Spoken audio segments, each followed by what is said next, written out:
What it do, YouTube? It's your boy Desi Lux here to put your bid in the Cobra Clutch. You know what's up. Today, we about to check out another Patrick CC video. I seen he just dropped this the other day. So, we about to check this out. This is why fast food sucks now. Oh man, fast food just don't hit how it used to, bro. We gonna see what he talking about. Let's get into it. Like, comment, subscribe. Twitch.tv/Desi Lux. Every other day we streaming. Yeah, we own it. Let's go. I'm going to show you a few different modern fast food locations with the logos removed, and I want to see if you can guess which restaurant it is. Here is number 1. That is Panda Express. Yeah. Here's number 2. No clue. That is Arby's. Well, fuck. Here's number 3. Chipotle? That is Burger King. What? That's Burger King? This McDonald's for sure. Here's number 4. That is Wendy's. Wendy's. Fast food restaurants shit. in America have completely lost their identity, but it doesn't stop at these soulless gray buildings. Fast food used to be cheap, tasty, and most importantly, fast. And on top of that, the experience used to be fun. Today, the color is gone. The prices for a meal are almost the same as a regular restaurant, and the service is slower than ever. But this did not happen by accident. In fact, it's all by design. And today I'm going to break down why fast food today is colorless, expensive, and slow. And while it might sound like all hope is lost, there is something you can do to change it. And if enough of us do that, we just might be able to return to the glory days. Modern American fast food buildings are the perfect representation of the soul that's been sucked out of the industry. What used to be these creative architectural fun houses have transformed into sterile gray boxes that are severely lacking identity. Some of them kind of look like modern homes, some of them look like banks, some of them just look like corporate offices. But when you remove the logo, you genuinely could not tell what restaurant it was. Compare that to what this architectural illustrator posted on Reddit. Even without the logos, you can still tell which building belongs to each. Alright, this is McDonald's. This is White Castle, right? Fuck. I don't know all these places. Is this Checkers? This is Pizza Hut. I don't know what some of these other ones. Fast food brand. Or can you? I'll see if in the comments one of you gets all 12 correct. Early Taco Bell locations were designed to evoke the look and feel of traditional Spanish and Mexican style architecture. The original buildings featured stucco walls, red clay tile roofs, exposed wooden beams, and arched entryways. Now, you get a gray box with a modern purple LED light. Pizza Hut's red roof became such an iconic part of their design that now when a new business takes over the building and attempts to redesign, everyone knows it used to be a Pizza Hut. But today's Pizza Hut? Yep, another gray box. McDonald's used to have these big glowing arches you could see from a mile away. I was surprised to find out that there are still a few locations that maintain that 1960s vintage look. Take this Bloomington, Minnesota location. I was just about to say, we got a location in Bloomington, Minnesota that still got the arches. Wow. Damn. Are we one of the only ones? Is that why you said ours? Damn.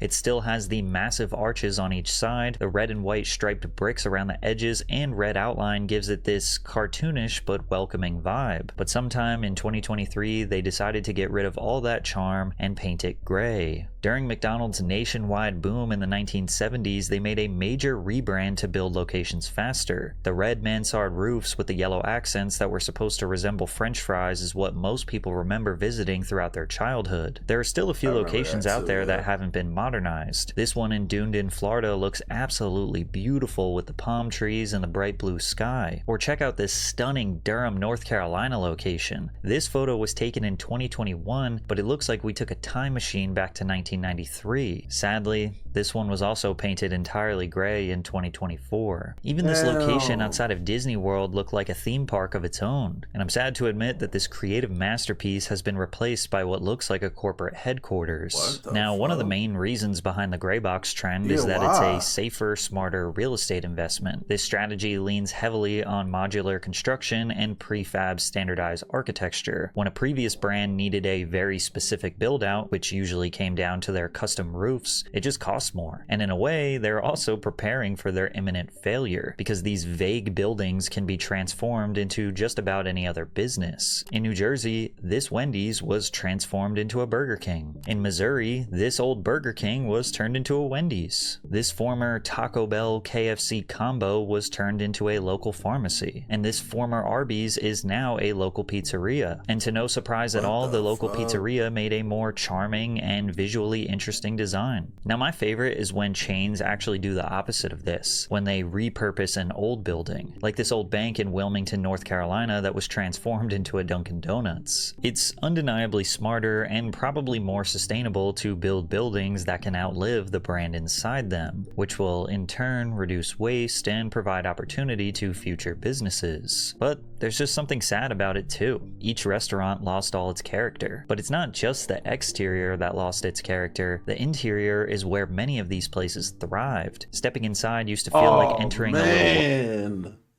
He done gave me a flashback of hell. I remember the fucking Taco Bell interiors. Oh man, this man fucking me up right now.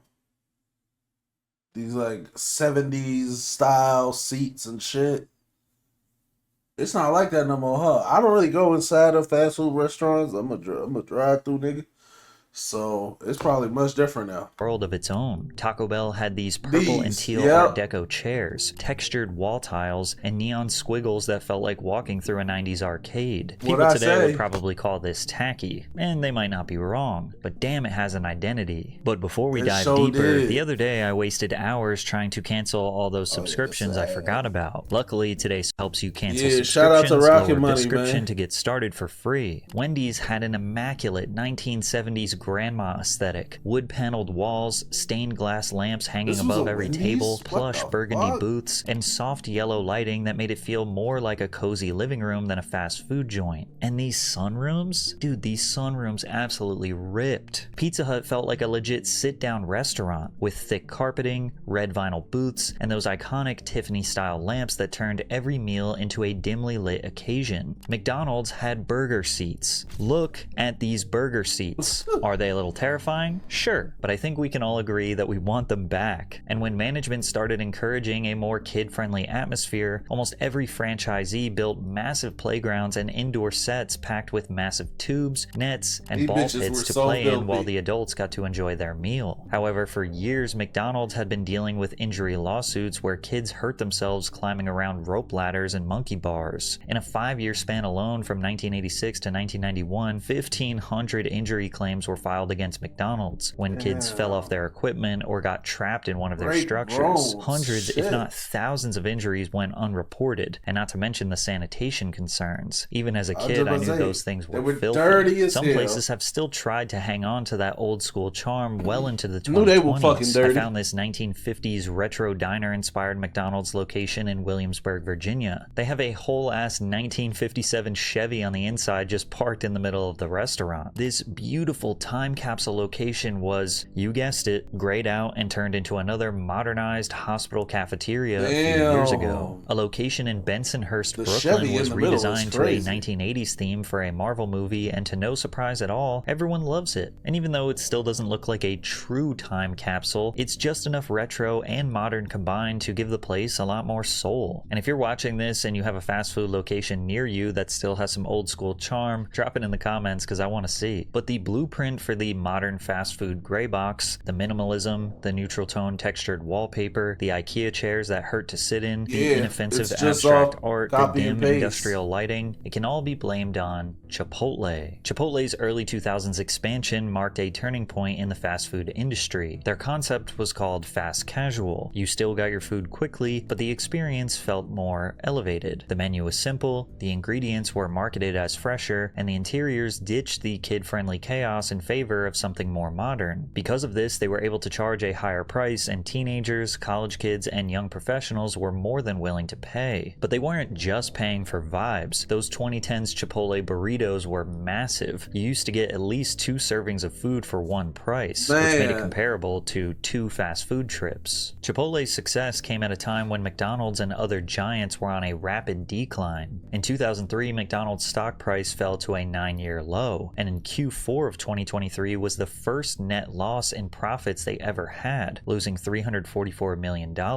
Public pressure around junk food intensified during this period. The Super Size Me documentary further tarnished the company's brand. The doc followed Morgan Spurlock, who ate at McDonald's restaurants 3 times a day every day for a month, consuming every item on the chain's menu at least once. At the end of the experiment, the 32-year-old had gained 24.5 pounds, a 13% body mass increase, increased his cholesterol to dangerous levels, and became the proof the media needed to paint fast food as the face of America's obesity crisis. So while McDonald's scrambled to repair its image, Chipotle was thriving, offering a cleaner, simpler, healthier experience that looked and felt like the opposite of everything fast food had become. In response, McDonald's started the Forever Young campaign to transform the playground feel into a cafe-style space. What resulted was a push for a more contemporary aura, accented by terracotta, olive, and gray colors paired with wooden furniture. Of course, other fast food restaurants saw this change and followed suit. I also believe that the success of Starbucks and maybe even the Apple Store had a big impact on the aesthetics of fast food chains. Starbucks proved that people would pay a premium price to hang around in a space that felt upscale, and Apple taught the entire retail world that an ultra-minimalist design could signal trust and quality. Today, seemingly every fast food chain takes a little bit of inspiration from Chipotle, Starbucks, and the Apple Store, which has majorly contributed to them losing what made them special in the first place. Fast food restaurants were meant to be bold, fun, and kid-friendly, or even calm and cozy sit-downs for the family. But designers Lynn Rosenbaum and Michael Muchoff told the YouTube channel Cheddar that the design choices are nothing more than a marketing tactic. We have to be perceived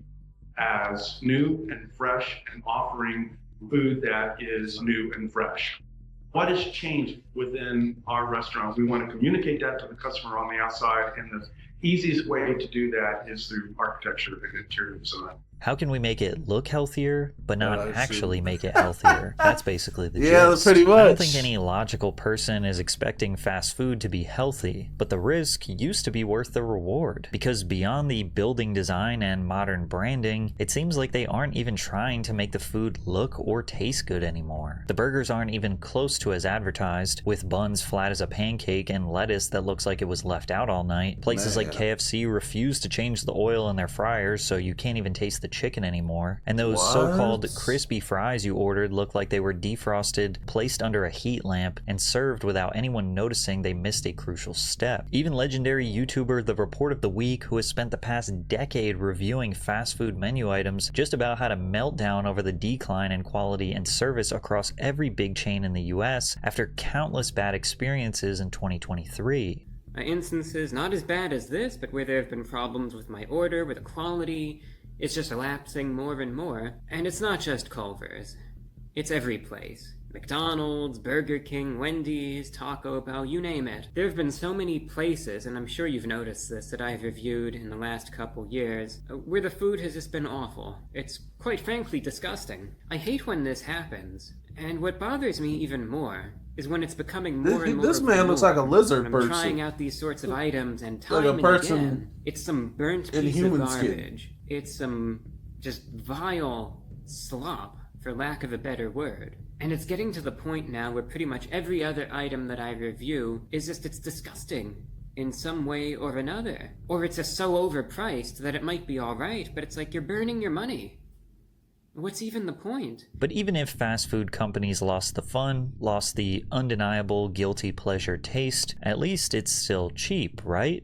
Nope. Yeah, Chick-fil-A, Arby's, Wendy's, Jimmy John's, Chipotle, Taco Bell, Popeyes, and McDonald's all raised their prices by 55 to 100% between 2014 and 2024. Most of us can remember a time where $5 could fill you up at most restaurants. Maybe you'd snag a couple of grillers or a fill-up box from Taco Bell, a McDouble, McChicken, and fries, a famous bowl from KFC, and even if you wanted to get full meals, you'd still spend less than $10. What I found shocking is that Columbus, Ohio has has the most affordable fast food in the country, but meals still cost $10 on average. Most cities average 12 to 13 bucks for a fast food meal, and I can say with certainty, at least where I live, that there are plenty of local restaurants serving way better food for $13. Some McDonald's locations were charging as high as $18 for a Big Mac meal. In 2024, the McDonald's president Joe Erlinger attempted to address many of the concerns that Americans had with McDonald's prices significantly rising. What's funny is that they made this graphic that claims to debunk a bunch of myths, while claiming that the facts state that they have only raised their prices by 20 to 40% since 2019. Like, they put this obnoxious claim as a myth. McDonald's medium fries increased by 138%, just to attempt to soften the blow when they say that the fact is that the average price of a medium fries was a 44% increase. Like, we're supposed to be like, oh, only a 44% increase for fries that are soggy,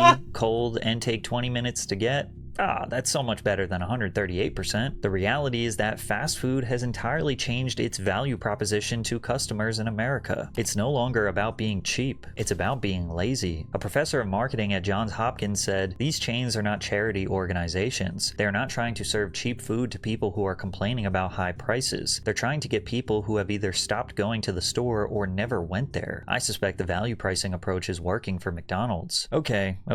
So, they killed the vibes, ruined the taste, charged way too much money. Is it at least still fast? Well, kinda. The speed of service has drastically decreased as Americans become more dependent on the drive-thru. America runs on urgency. Our cities are built to drive around, not stop and hang out in. Our work weeks are packed, our commutes are long, and our breaks are short. Everything in our culture tells us to move faster, work more, and consume more. So we designed an entire meal experience around not having to stop moving. Pull up in your car, order before you speak to a person, get your food in a brown bag, and don't even look inside until you're already merging onto the highway, and stuff the fries down your throat with one hand while the other is on the wheel. Drive-thrus aren't about convenience. They're a survival mechanism for a society that doesn't have time to sit down. But now even that convenience is starting to collapse. What used to be a 3 to 5 minute pit stop has turned into a 15+ minute wait behind a line of frustrated drivers. Even places like In-N-Out are facing major problems, with lines that literally cause traffic on the highways next to them. Pretty much every Chick-fil-A I've ever been to around lunchtime has 2 rows of 20+ cars bumper to bumper. Many locations are trying to combat these frustrating wait times by having staff walk around with iPads so you can get that somewhat satisfaction that your order is being taken care of, but